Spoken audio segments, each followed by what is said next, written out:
In our first story, Behind Mansion Walls. They were wild, there were drugs, there was sex.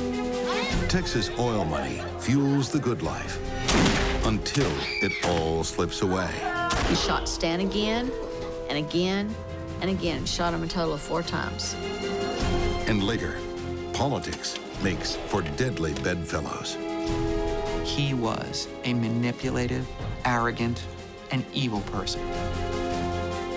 Is his money and his power going to keep him out of jail? I'm Christopher Mason. When the rich and powerful are accused of murder, 2 things are certain: a courtroom drama and the best defense money can buy. Welcome to Rich Justice.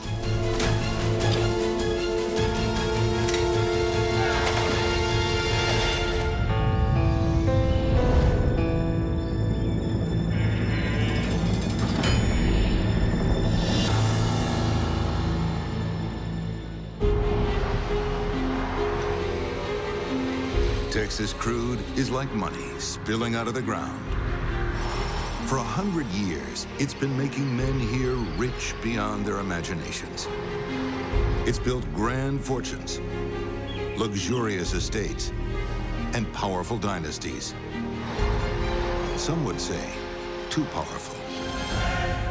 Too much money. Too much money. Thomas Cullen Davis was born into Texas oil money. Barrels of it. His father, Ken, made millions outfitting the big rigs in the 1930s. He had an awful lot of money. The Ken Davis Industries were a billion-dollar, multi-billion-dollar company. When Ken Davis dies, his vast business empire is split among 3 sons. Well, I want the best skybox at Texas State. Middle son Cullen soon proves he's as good at spending money as he is at making it. Well, whatever it takes, you work it out. Cullen's first wife will never forget their fairy tale honeymoon. 36 countries in 6 weeks. Christian Dior showings in Paris, a $10,000 mink coat for those chilly Texas barbecues. And when they get home, the spending doesn't stop. It was kind of a, shall we say, a wild and lavish lifestyle that was pretty well known. He lived a good life. Spending money really was not a big problem to him. But after the marriage and 2 children, someone else catches the billionaire's eye. A young woman on the tennis courts at the Ridgely Country Club, Priscilla Wilborn. Cullen divorces Sandra and sets his sights on the buxom blonde. In the beginning, it was nice. It was good. They were in love. He courted her amazingly. Hey, honey, can you help me with my necklace? Sure. Cullen was he was a big spender. Lots of jewelry, lots of furs, lots of big trips. Mighty handsome, too. See? Priscilla was married with children, but the fuse was lit. Soon she has a new husband and a new home. Cullen Davis builds her a $6 million, 20-room mansion, complete with a tiny silver bell to call the servants. But is it all too good to be true? Priscilla revels in her newfound wealth, flaunting her possessions to Texas high society. She had a necklace that Cullen had given to her. The words on it were "rich bitch." And that became a real talking point. Oh, that's nice. In 1972, Priscilla's oldest daughter, Dee, moves into Stonegate Mansion overlooking Fort Worth. And youngest daughter, Andrea, visits regularly. With 11 bathrooms and a 2,000-square-foot master bedroom, there's room for everyone. But Dee soon discovers Cullen's generosity is limited to her mother. If I said the wrong thing, if I said something he didn't want to hear, he would literally just reach across the table and, punch me in the face. Dee Davis will never forget one especially cruel incident. What did we forget to do tonight? One night I was 13, he came and woke me up in the middle of the night. I forgot to lock the doors. And he put his hands on his hips and said, Why do we lock doors at night? So no one steals your precious junk. and he bam! Punched me in the nose and broke it. So at that point, my mother came in and started yelling at him, and she had a baby kitten in her arms. And he slammed it on the tile floor with all his might and killed it.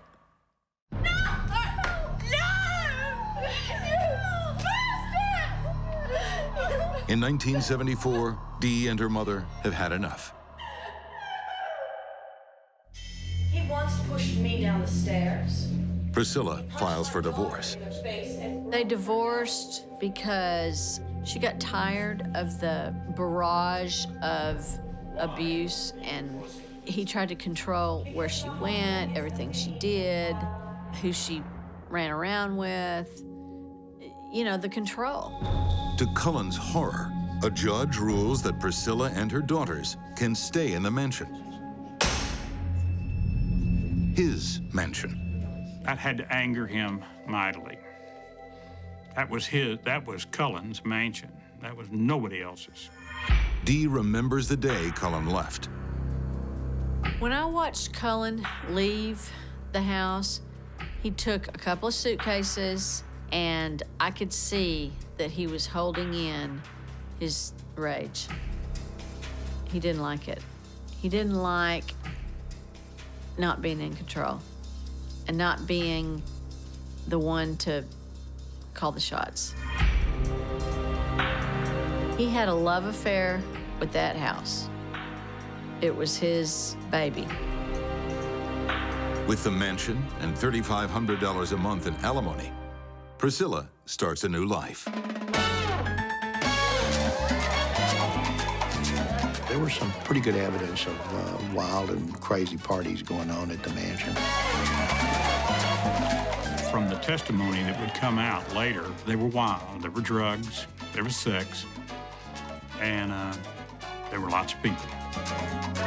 With her new life, Priscilla also has a new man, Stan Farr. Stan Farr, who was a former basketball player at TCU. He was a large man, 6'7".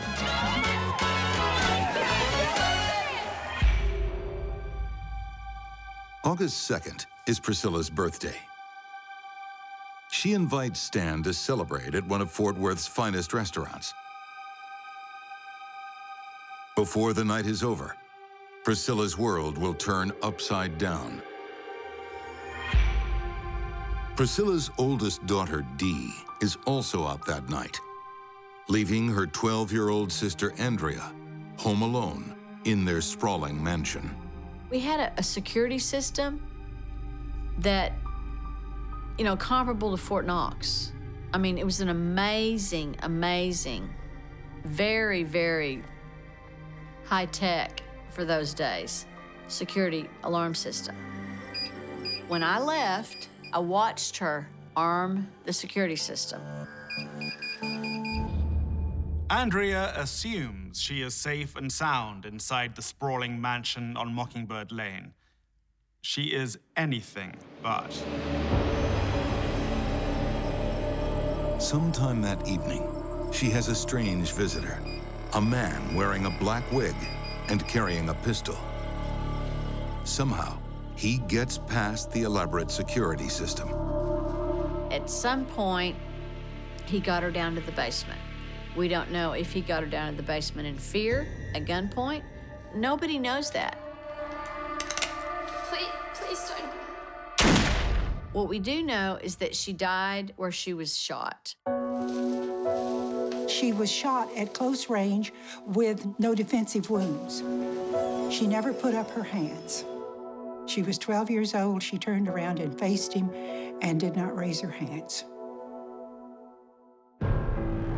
A little over an hour later, Andrea's mom, Priscilla, and her boyfriend get home. Priscilla notices the alarm has been turned off. Stan? And my mother started kind of looking around and saw blood. on the door facing. Stan! They don't know it, but the killer is still inside the house.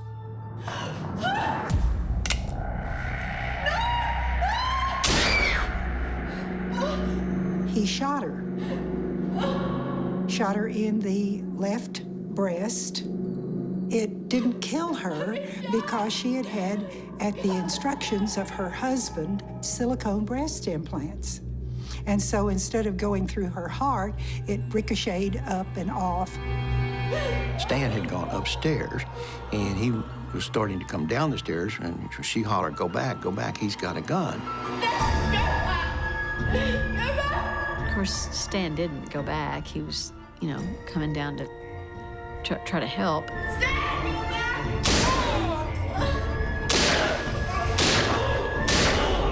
He shot Stan again and again and again, shot him a total of 4 times. And as he lay dying, he looked over at my mother and he said, "I love you," and he died. But the bloodshed isn't over. My friends showed up. He raced outside to see who it was. The visitors are in for a shock. Not only are they confronted by a gunman, they think they know who it is.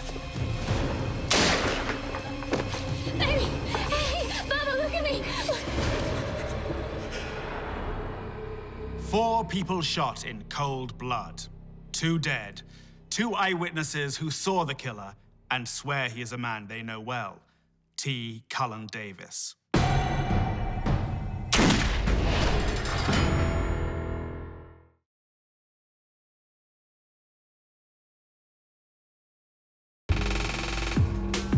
At a Fort Worth mansion, a gunman in a wig has killed 2 Please stop. and left a 3rd, Priscilla Davis, critically wounded. A surviving eyewitness, Beverly Bass, believes she recognizes the killer. And Priscilla does too.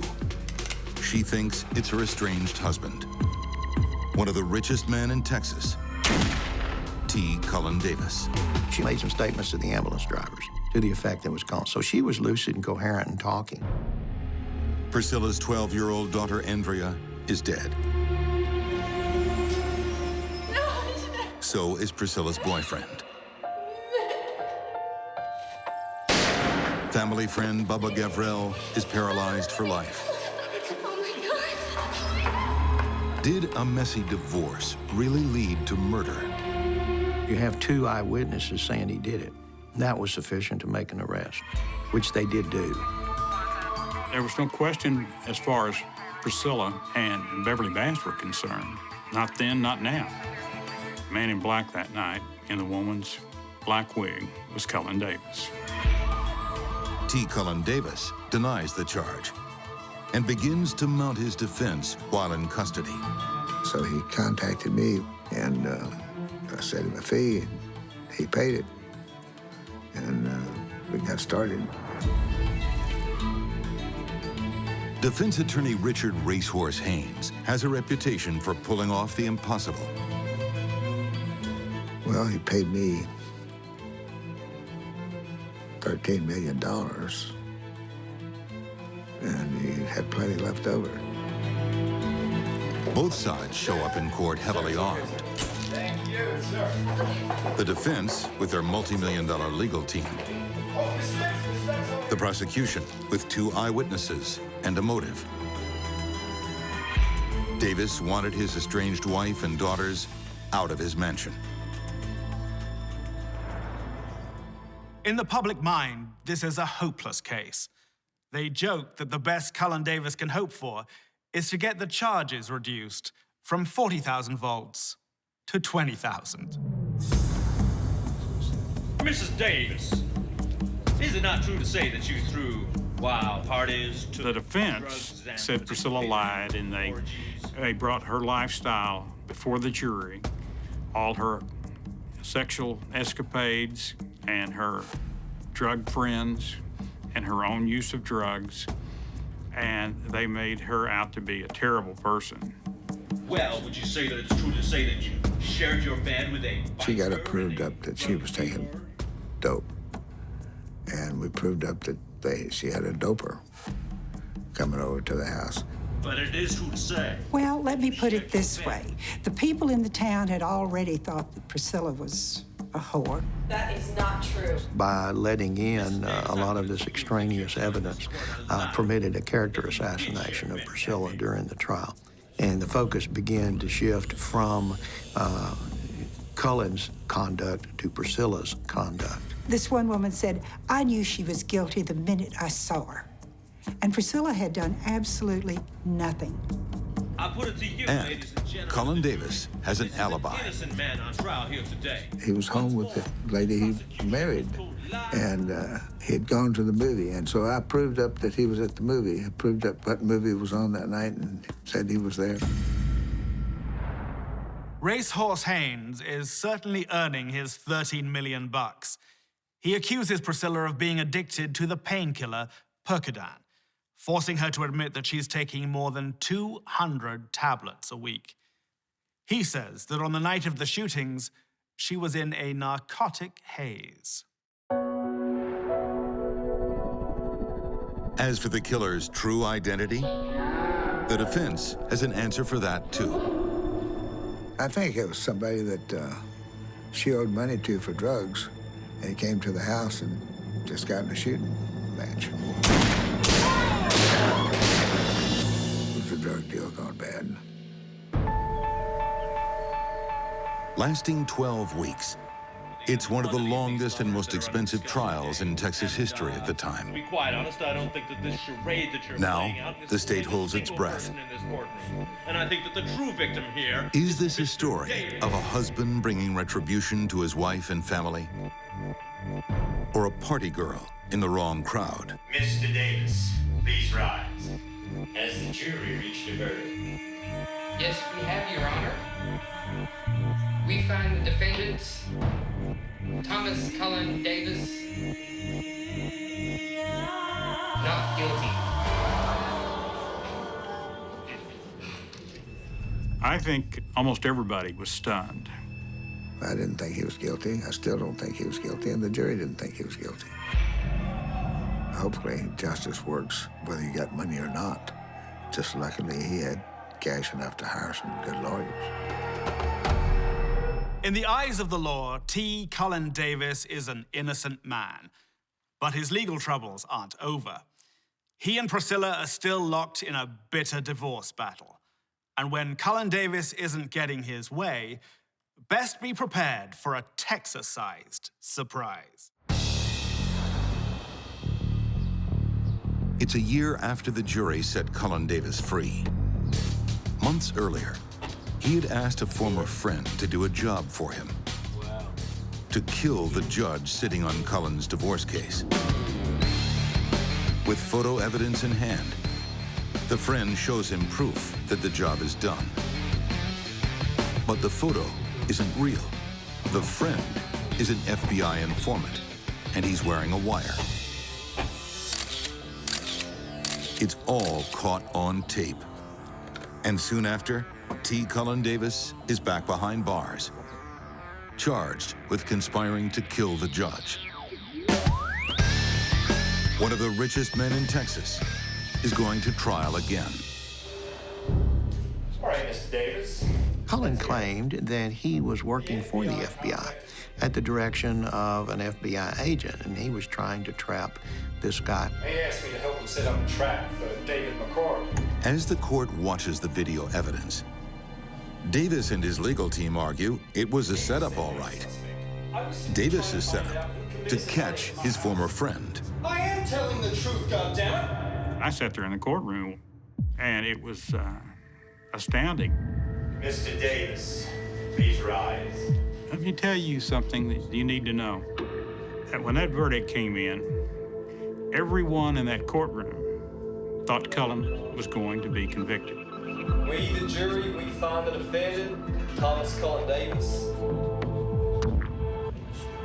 not guilty. Davis is found not guilty for a second time.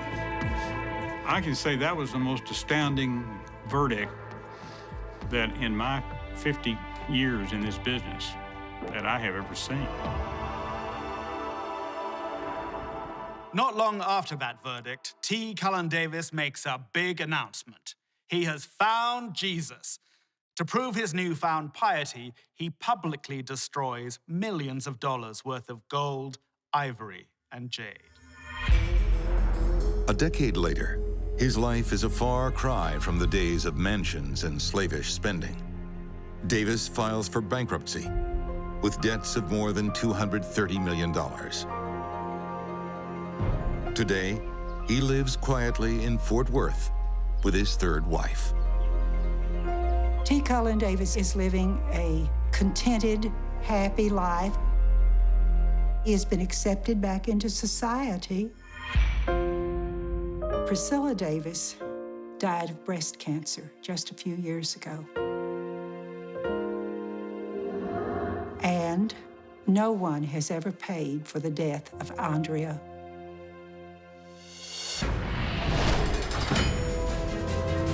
Up next, behind mansion walls.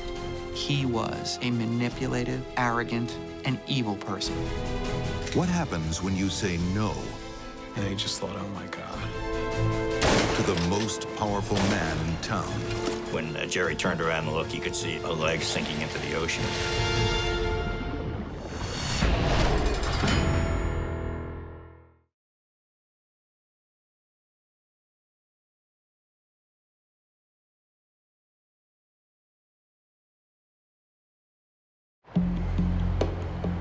Wilmington, Delaware. A city built on the vast fortune of the DuPont family. Around here, establishment money likes to lay low on country estates. But sometimes the big players brush up against little people, like young secretary Anne-Marie Fahey. In 1996, she has a big secret. It's between her and her diary. And it might have stayed that way had she not disappeared on June 27th. Anne? Annie? She doesn't show up for dinner at her brother's house. Anne? This was totally behavior outside the norm for her. Her concerned sister goes to Anne-Marie's apartment to check on her. They find food on the table, they find her keys there, her wallet's there, her car is there. But no Anne-Marie. Anne-Marie Fahey isn't from a privileged background. She lives in a rough part of town, but she knows how Wilmington's glittering other half live. As scheduling secretary for the governor of Delaware, she has seen wealth and power up close. It's intoxicating. And it's deadly.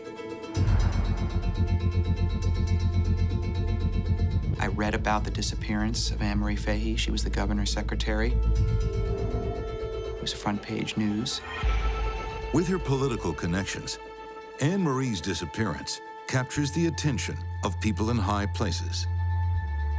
The governor had told the press that he'd received a call from President Clinton about the matter to offer federal resources if need be. There were a lot of suspicions. We tried to cover every possible lead that there could be. FBI Special Agent Eric Alpert is assigned to the case. You run down her credit cards to see if they're being used. You check her bank account to see if that's being used.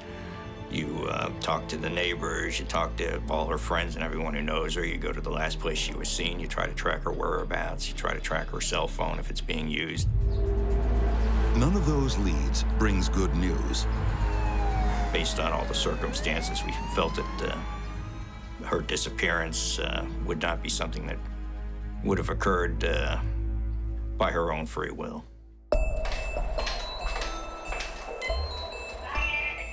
In Anne-Marie Fahey's eerily abandoned apartment, her sister searches for clues. They start, sifting through everything, looking for, any clues to her sudden disappearance. And while they were doing that, they found her diary.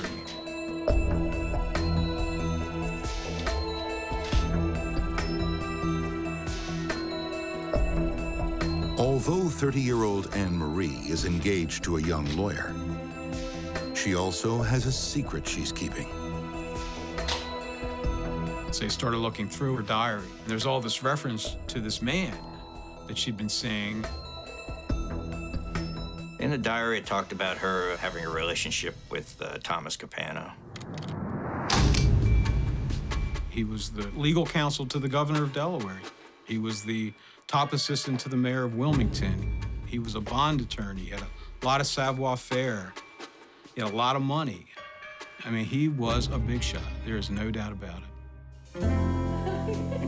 For a year and a half, Anne Marie Fahey has been having an affair with one of the most powerful men in town. Tom Capano was a millionaire.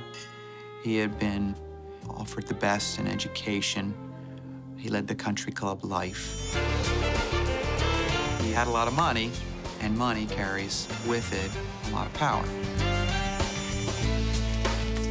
Tom Capano was someone who had a lot of wealth and liked to be out with the top people in society. He has a beautiful wife, Kay. Their 4 daughters attend the exclusive Archmere Academy. A house in town, house at the beach. Tom Capano has it all. And you know what's coming next. He wants more. Tom has a craving, which he does nothing to control. Good morning, Mr. Capano. Tom Capano was a ladies' man. He had numerous girlfriends. Your coffee? Thanks, Laura. How many? We know of at least 3 or 4, or there are probably others. I like your blouse. Thank you. Someone with excellent taste gave it to me. Tom Capano had an amazing capacity to lead 2 lives. Anne Marie Fahey is just one of a string of girlfriends. He was known by his friends as a serial adulterer. I mean, they did know that.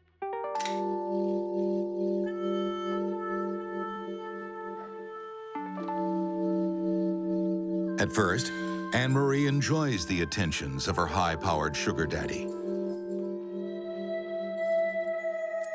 But over time, her passion wanes, and she decides to end the clandestine affair. He was a married man. He was probably about 20 years older than her. I think she wanted to have a different kind of life.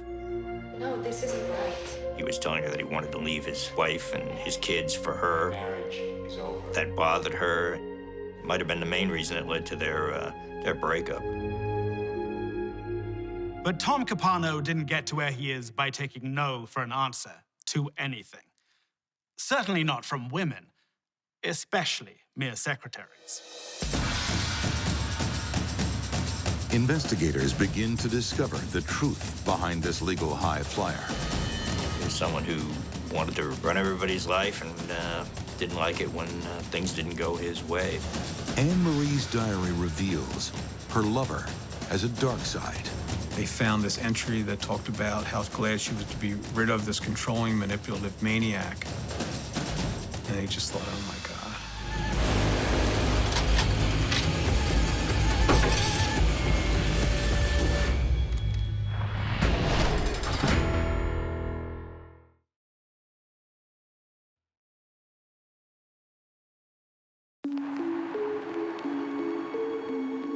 Can I get you anything else? No. June 27th, 1996. Just come over so I can give you the gift. High-flying lawyer Thomas Capano is angry and frustrated. Tom, I don't want another gift. Over an expensive meal, he tries to win back his lover, 30-year-old Anne Marie Fahey. You can at least do this for me. But she's already moved on. I can tell you that normally, Ristorante Panorama is a favorite among Philadelphia's smart set. But this dinner puts Thomas Capano in a bit of a pickle. This tense, very public display is the last time anyone sees Anne Marie Fahey ever again. You can at least do this for me. Tom. It was clear from the description given by the waitress in the restaurant in Philadelphia that things were not going well between Anne Marie Fahey and Tom Capano. A witness says the upset couple left Ristorante Panorama together. Following that lead, investigators search a rental property where Capano is staying. His housekeeper notices something strange. The housekeeper said there was something different. The carpet had changed and the couch was gone. There was no reason for him to get rid of a rug and a couch that were in fine condition in a rental house. And we both said he rolled her up in a carpet. But it's only a hunch. And if investigators want to prosecute one of Delaware's top lawmen, they need hard evidence. During the search of Thomas Capano's home, we found 3 droplets of blood. A speck of blood, literally smaller than the head on a pencil. This tiny clue has enormous implications. At the time, we could not match them up to anyone as we had no DNA sample from Anne Marie Fahey.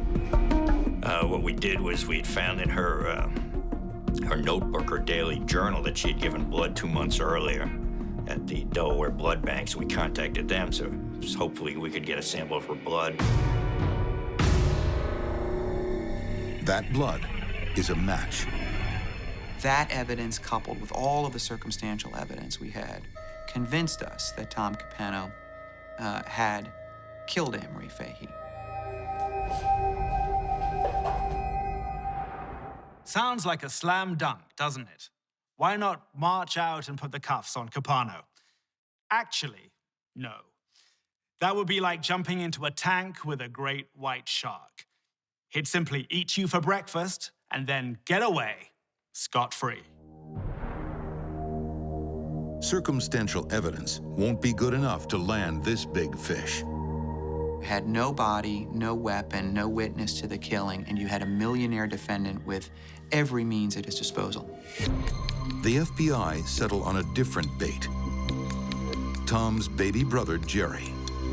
We were looking hard at Jerry because Jerry was with him the day after she disappeared. We were able to put together enough information to do a search warrant at his home, and at his home we found cocaine and weapons there, which could have led to federal charges. Investigators have Jerry over a barrel. Okay. Go to jail, or tell them what he knows. And at that point, he had no other alternative but to turn on his brother. I drove the boat. That's all. Jerry has an amazing story to tell. Something that has haunted him for 16 long months.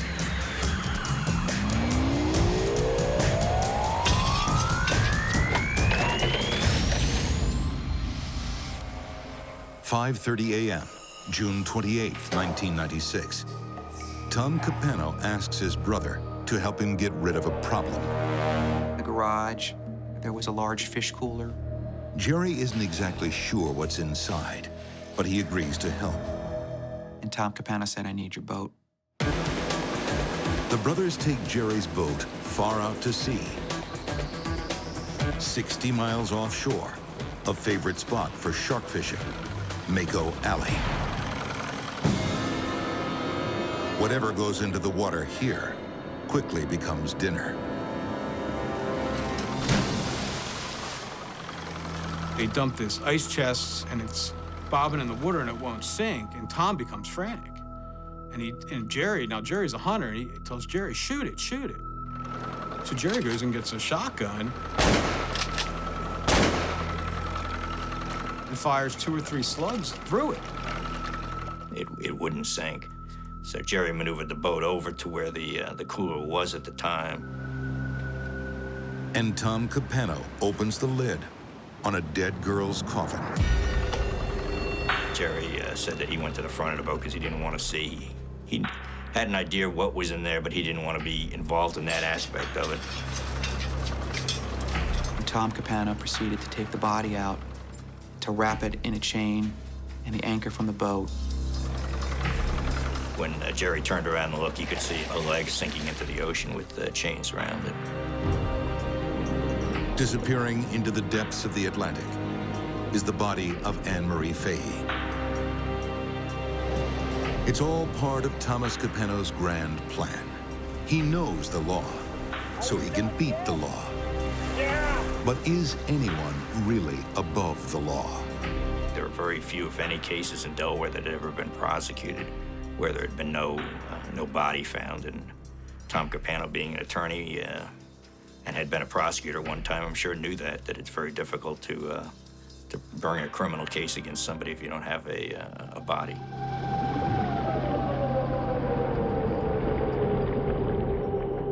What Tom Capano didn't count on was a knife in the back from his own baby brother. 16 months after his bloody fishing expedition to Mako Alley, the FBI agents swoop in. One of the biggest lawyers in the city is in shackles. The arrest of Tom Capano is front-page news, and it triggers a local fisherman's memory. He said that he had found a cooler floating in the ocean. He puts in a call to the FBI. And I spoke with him, and I asked him, was there anything different about this cooler? And he said, well, it didn't have a lid on it. And I said, well, anything else? He said, well, it had 2 shotgun holes in it. And at that point, we said, wait for us. We wanted that cooler right now. It's proof that Jerry Capano's extraordinary fishing tale is true. The cooler was the ultimate corroboration, because once we found the cooler, once we had fully corroborated Jerry Capano, Tom Capano had to admit that Anne Marie Fahey was dead.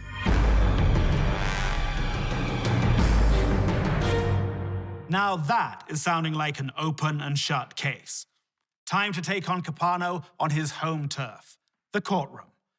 But once cornered, he strikes back with a counterpunch that has everyone floored. It's another woman. Debbie.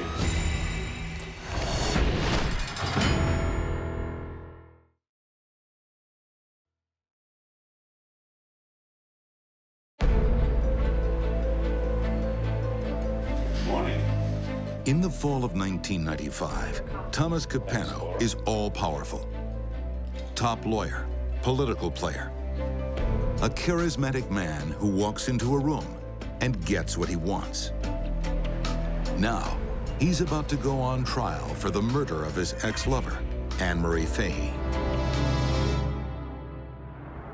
The line of media and Gawkers spills down the marble staircase of the Daniel L. Herman courthouse.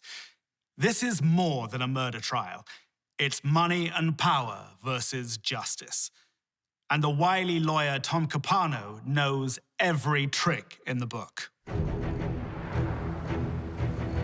overwhelming sense in the community was, are they going to get this guy? Are they, is his money and his power and his influence in politics, is all that going to keep him out of jail? Is he going to skirt this?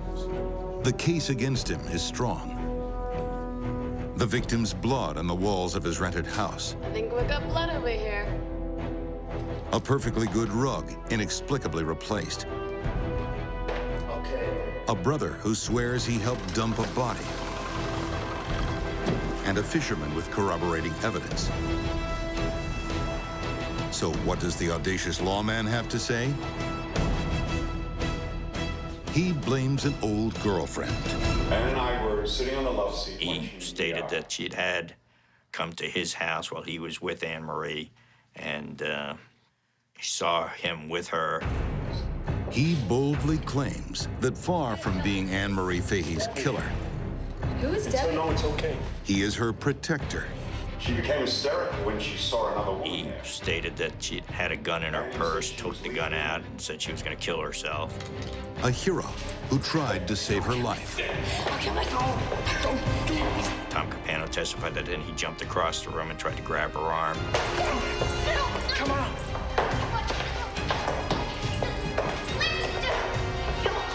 Don't do it.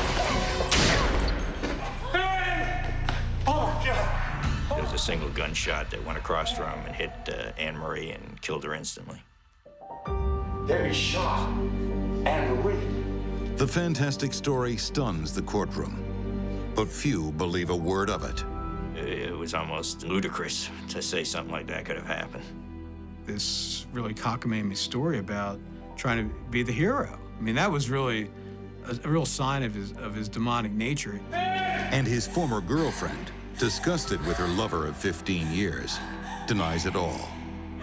She wouldn't take the blame. She testified at the trial and said none of what he was saying is true.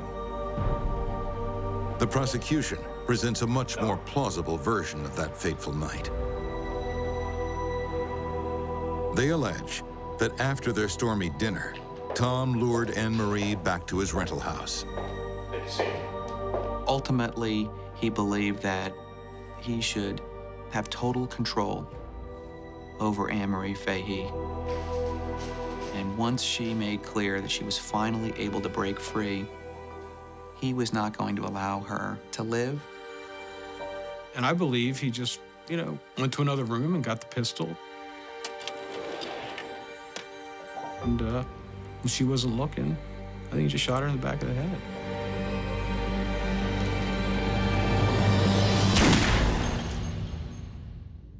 He decided that, if he couldn't have her, no one could.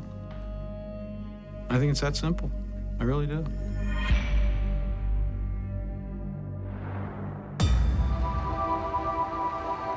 When the jury returns its verdict, only one person in the courtroom is caught by surprise. I think Tom Capano thought that he was above the law and truly believed that he was accountable to no one or no thing. Up until the conviction, until the jury came back and said, you're guilty, I think he believed he was somehow going to get away with this. Thomas Capano is guilty of first-degree murder. And the crowd cheered, there were tears, people were hugging each other, they were jumping up and down. It was almost like the court system had won the World Series. 7 weeks later, the shock deepens. Thomas Capano is sentenced to death. But on appeal, his sentence is commuted to life without parole. Today, Thomas Capano sits in protective custody in the James T. Vaughan Correctional Center, Delaware. He languishes by himself in a single cell, locked up 23 hours a day with 1 hour for exercise. The high life of dinners at Ristorante Panorama and golf at the country club, a slowly fading memory. Two rich and powerful men, but two very different legal outcomes.